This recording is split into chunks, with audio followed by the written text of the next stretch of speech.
Throughout the semester, we've been introduced to many organisational behaviour theories that have provided deeper insight into the running of businesses. With these concepts, several have led to meaningful discussions and moments of realisation for the members of our group. Today, we will analyse the concepts, shedding light into the situations where our group members have personally come into contact with the organisational themes. We will be analysing diversity with power and influence, motivation, stereotypes, and Māori values.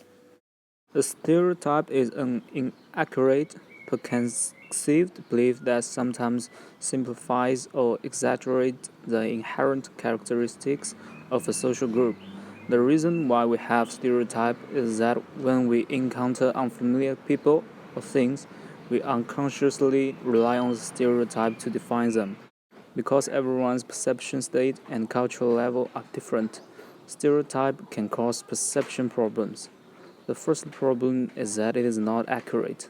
It cannot be used to describe all the features. The second is because of the stereotypes, people tend to avoid showing its characteristics because of negative stereotypes. And finally, the existence of stereotypes lay the foundation for discrimination attitudes and behavior. People often because of personal stereotypes and prejudice toward others.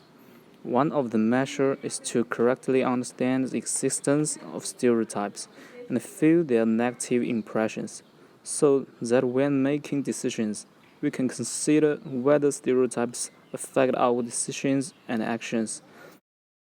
In a work environment, an individual employee will make everyday and work-related decisions based on their own individual value system. Māori in particular have a very comprehensive set of values. Māori see these values as a way to guide their behaviour and decision-making, and also a way to achieve well-being, known in Māori as Māori ora. A manager with a diverse workforce will need to understand the importance of these values to Māori. Two of these values include whānau-ngātanga and manaakitanga. These values are relationship-orientated and are guidelines not just for the individual but for the whānau. Understanding Māori values is also very important in team-based situations. Individuals can find similar traits within a diverse team and form relationships, and also understand differences in traits and respect them. Whānau-ngātanga is about feeling like you belong within a particular group, team or family, and is also about forming meaningful and positive relationships. In our group, we place particular importance on making sure everyone felt comfortable and having an opinion and say their opinion. Motivation refers to the forces within a person that affect the direction, intensity and persistence of behaviour. From our learning moments, we learned that we are all motivated for different reasons. Examples include getting a better education for money, ego, power, recognition, passion, or to simply make a better life for ourselves. Our other learning moments were closely correlated with the 4-drive theory and are listed as the following. Our drive to acquire. As a group, we wanted to acquire a good grade for our coursework, therefore we were motivated to turn up to tutorials. Our drive to bond. We as a group formed a friendship. This was a strong motivator as we didn't want to let our team down, but more importantly, didn't want to let our friends down. Our drive to comprehend.